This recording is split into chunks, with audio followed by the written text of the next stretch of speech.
Sir మీరు చెప్పారు నిజాన్నే చెప్తున్నాము, ఏ పార్టీకి సపోర్ట్గానో ఏ పార్టీకి వ్యతిరేకంగానో ఈ సినిమా తీయట్లేదని. ఇంత నిజాన్ని ఉన్నదాన్ని చెప్తున్నప్పుడు కేటీఆర్ గారు ట్వీట్ చేశారు ఈ సినిమా బయటికి రానివ్వను అని. ఎందుకు చేసి ఉంటారు సార్? అంటే కేటీఆర్ గారైనా ఇంకో రాజకీయ పార్టీ అయినా ఇంకో రాజకీయ పార్టీ అయినా వాళ్ళకేం కావాలో ఆ పాయింట్ ఆఫ్ వ్యూని ఆలోచిస్తారు. అది రాజకీయం తప్ప వ్యక్తిగతం అని నేను అనుకోవట్లేదు. ఎందుకు వ్యక్తిగతం అనుకోవట్లేదంటే ఇదే కేటీఆర్ గారు ఒకసారి జర్నలిస్టు మీటింగ్ జరిగినప్పుడు జర్నలిస్టులు అందరినీ ఉద్దేశించి మాట్లాడుతూ మీ జర్నలిస్టులు చాలా గొప్పోళ్ళు ఉన్నారు, ఉదాహరణకి షోయబుల్లా ఖాన్ అనే ఒక జర్నలిస్ట్ ఉన్నాడు, నిజాం నిరంకుశ పాలనకు వ్యతిరేకంగా పోరాటం చేసినందుకు వార్తలు రాసినందుకు ఆయన్ని చప్పల్ బజార్లో చంపేశారు, అంత గొప్ప జర్నలిస్టులు ఉన్నారు అని చెప్పారు. ఇంకో విషయం ఏంటంటే అదే కేటీఆర్ గారు నేను మా తాత చెప్పిన మాటల ధైర్యంతో పెరిగాను నేను, ఆయన పేరు మర్చిపోయే తాత, మా తాత రజాకార్లకు నిజాం వ్యవస్థకు వ్యతిరేకంగా పోరాటం చేసినవాడు, ఆయన ఫ్రీడమ్ ఫైటర్గా పేరు వచ్చింది, అతనికి డబ్బులు వస్తాయి, ఆ డబ్బులతోనే మేము పెరిగాము, మొన్నదాకా వచ్చాయి అతని డబ్బులు అని చెప్పేశారు. సో కేటీఆర్ గారికి ఈ వ్యవస్థ మీద చాలా క్లియర్గా ఉంది. అయితే ఏంటంటే ఈ ముస్లిం మైనారిటీలు ఇవన్నీ ఏంటంటే వాళ్ళకి ఓట్ బ్యాంక్ కాబట్టి అతను రాజకీయ కోణంలో అనుంటారు తప్ప వ్యక్తిగతంగా అనుండరు అనేది నేను అనుకుంటున్నాను. సార్ అంటే ఇప్పుడు జరిగింది నిజమే కాబట్టి చూపిస్తున్నారు కాబట్టి ఇలాంటి అరాచకమే ఇప్పుడు మనం మాట్లాడుకున్నాం, ఆ అరాచకాలే ఒకవేళ వాళ్ళ పట్ల జరుగుంటే వాళ్ళు ఇంత భయపడతారా సార్ ఒక మూవీ తీసి బయటకు వదలడానికి? ఇక్కడ సమస్య అదే, ఎవరికి వాళ్ళు వ్యక్తిగతంగా ఆలోచించడం వలన ఈ ప్రాబ్లం జరుగుతుంది. ఇప్పుడు నిజాం వ్యవస్థలో నిజంగా చెప్పాలంటే ఈ రోజు వరకు ఎంఐఎం వాళ్ళు ఎవరు మాట్లాడాల. అసలు రజాకార వ్యవస్థ పుట్టింది కాసిం రజ్వీ ఎవరు, MIM president, second president, Bahadur Yar Jung తర్వాత అతని నుంచి వచ్చిన అతను కాసిం రజ్వీ. ఎంఐఎం వాళ్ళు ఏమనలేదు. ఇక్కడ ఏం జరుగుతుందంటే రాజకీయంగా ఆలోచించే వాళ్ళు రాజకీయ లబ్ధి కోసం వాళ్ళ మాటలు మాట్లాడుతున్నారు, వాళ్ళ లబ్ధి కోసం. నిజంగా అంటే ఈ మాటలు మాట్లాడితే మనం ఎవరినో ఆకర్షించవచ్చు, ఈ మాటలు మాట్లాడితే మనం ఏదో ఓట్ బ్యాంక్ గ్యాదర్ చేయొచ్చు అనుకునే వాళ్ళు మాట్లాడుతున్నారు.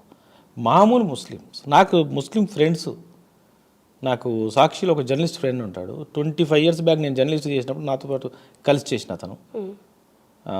అతను టీజర్ చూసి నాకు ఫోన్ చేసి చాలా బాగా తీసినాం అన్న, పర్ఫెక్ట్గా ఉంది అని నాతో మాట్లాడడం స్టార్ట్ చేసి కాఫీ తాగడానికి కలుద్దామన్నా, నేను సాక్షికి ఇక్కడే వచ్చాను, సాక్షిలో జాయిన్ అయ్యాను, ఇక్కడే ఉంటున్నాను నేను అని ఫోన్ చేశాడు. సో కాబట్టి ఏంటంటే ఇంకోటి ఏంటి, వీళ్ళందరూ నేను ఒకటే అంటాను, ముస్లిమ్స్ని మేము వెనకేసుకొస్తున్నాం, ముస్లిమ్స్ సపోర్ట్ చేస్తున్నాం, ముస్లిమ్స్కి బాగు చేస్తున్నాం, మాది ముస్లిమ్స్ కోసమే పుట్టిన పార్టీ అని అన్నారు కదా. కాంగ్రెస్తో పాటు సొంత పోరాటంతో పాటు పుట్టిన పార్టీలే కదా ఇవి. మరి ఎందుకు పాత బస్తీ ఈ రోజుకి అంత గలీజ్గా, అంత నీచంగా, అంత డెవలప్మెంట్ లేకుండా, అంత ఎడ్యుకేషన్ లేకుండా ఉంది? ఏం చేశారు మీరు? వీళ్ళు ఎవరు ఏమీ చెయ్యరు, కానీ ఇలాంటి ఓట్ బ్యాంక్ కోసం వాళ్ళు మాట్లాడతారు. కాబట్టి అలాంటి వాళ్ళ గురించి భయపడాల్సిన అవసరం లేదు. అలాంటి వాళ్ళే ఇలాంటివి చేస్తారు. మామూలు జనం ఏం చేయరు, మామూలు జనం అందరూ హాయ్ బాయ్ అని కలిసే ఉంటారు. కేవలం రాజకీయ నాయకులు అవి చేస్తారు. అది. బట్ రేవంత్ రెడ్డి గారు ఇన్ ఆపోజిట్ సపోర్ట్ చేస్తున్నట్టు అనిపించింది. రేవంత్ రెడ్డి గారు ఏంటంటే ఆయన నిజాం నిరంకుశ పాలన ఏ విధంగా ఉండింది అనేది ఒక ఇంటర్వ్యూలో చాలా క్లియర్గా చెప్పారు కాబట్టి మేబీ సపోర్ట్ చేస్తారని అనుకుంటున్నాము. ఎందుకంటే అతను ఎప్పటి వరకు ఈ నిజాం పాలన ఇలా జరిగింది, అదే నిజాయితీగా తీశారు అనుకున్నంత వరకు నో డౌట్ రేవంత్ రెడ్డి గారు కాదు కాంగ్రెస్ పార్టీ సపోర్ట్ చేయాల్సిందే. ఎందుకంటే సర్దార్ వల్లభాయ్ పటేల్ ఎవరు? కాంగ్రెస్ పార్టీయే కదా. ఆ రోజు ఉన్న పార్టీ ఏంటి? ఇక్కడ ఉన్న నిజాం నిరంకుశ పాలనకు వ్యతిరేకంగా అక్కడి నుంచి వచ్చి ఇక్కడ ఫైట్ చేసి వార్ చేసింది కాంగ్రెస్ పార్టీ అధికారం ఆధ్వర్యంలోనే కదా. కాబట్టి సపోర్ట్ చేయాల్సిందే. అయితే లోకల్ ముస్లిం పార్టీస్కి ఏమైనా తగ్గి మళ్ళీ మాటలో మార్పు వస్తే చెప్పలేము, దాన్ని మనం వ్యతిరేకించకూడదు.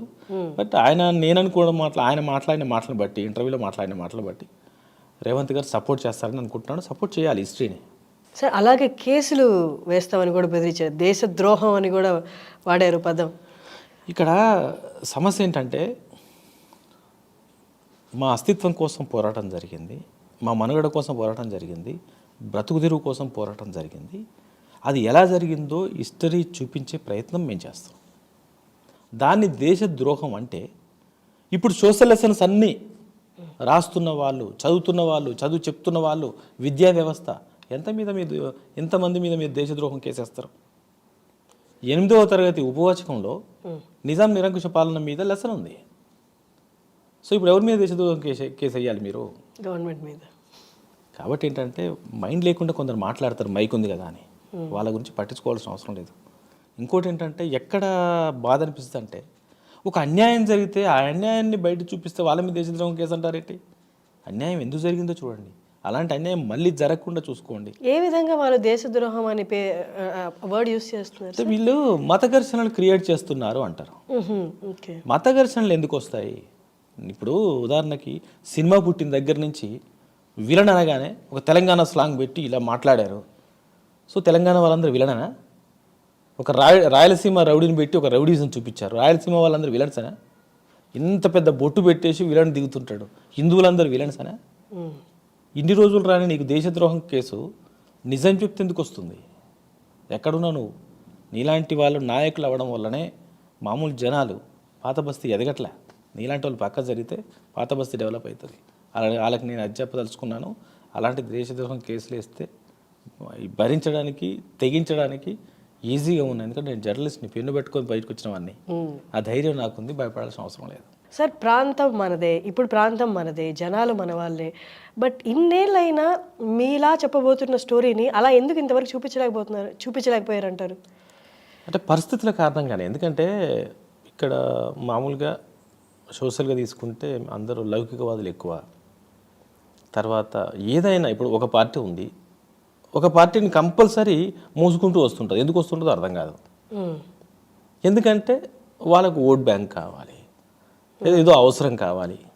సో ఇక్కడ కూడా సినిమా చేసే అతను కూడా, సినిమా డైరెక్టర్ ఎలా అనుకుంటాడంటే అందరూ నా వాళ్ళే అనుకుంటాడు.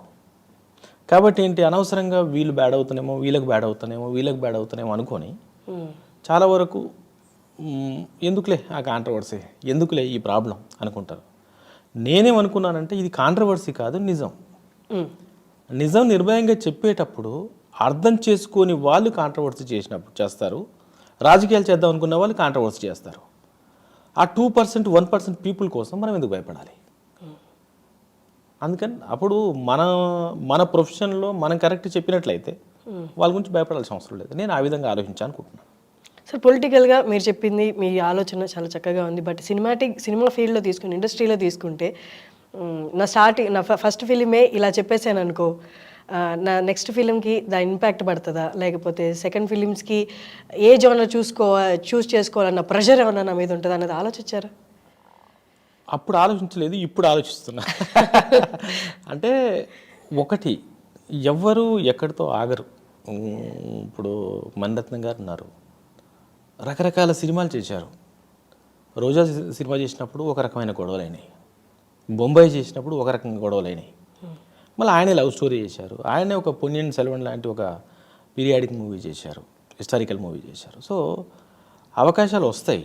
అయితే ఏంటంటే కొందరు భయపడే మాట వాస్తవం, కొందరు రిసీవ్ చేసుకోవాలంటే ఇప్పుడు అంతెందుకు నేనే ఉన్నాను. నా టీజర్ రిలీజ్ అవ్వగానే దాదాపు ఇండస్ట్రీలో ఉన్న అందరూ అప్రిషియేట్ చేశారు, కానీ ఎవరు కెమెరా ముందుకు రాలేకపోయారు. అందరూ అప్రిషియేట్ చేశారు. ఏది ఒక టెక్నికల్గా టీజర్ చాలా బాగుంది, చాలా బాగా తీశారు, మంచి షార్ట్స్ ఉన్నాయి, మంచి ఎమోషన్ ఉంది, అన్నీ బాగున్నాయి. అసలు వాళ్ళ ఫోన్లో వస్తాయని నేను ఎక్స్పెక్ట్ చేయలే. పెద్దవాళ్ళు ఫోన్ చేసి అప్రిషియేట్ చేయడం, మనం కలుద్దాం అనడం, గెట్ టుగెదర్ ఏర్పాటు చేద్దాం అనడం, ఒకసారి లంచ్ కలుస్తాం, కాఫీ కలుస్తాం. కానీ ఎవరు బయటికి రావడానికి భయపడ్డారు. ఎందుకు అంటే చుట్టూ ఉన్న పరిస్థితులు. ఇప్పుడు ఎవరో వ్యతిరేకిస్తారు, అనవసరంగా నేను సపోర్ట్ చేస్తున్న వల్ల ఆ వ్యతిరేకించిన వాళ్ళు నన్ను కూడా వ్యతిరేకిస్తారేమో ఎందుకు అనుకోవడం. అంతే తప్ప వాళ్ళ మనసుకు తెలుసు ఇది కరెక్ట్ అని.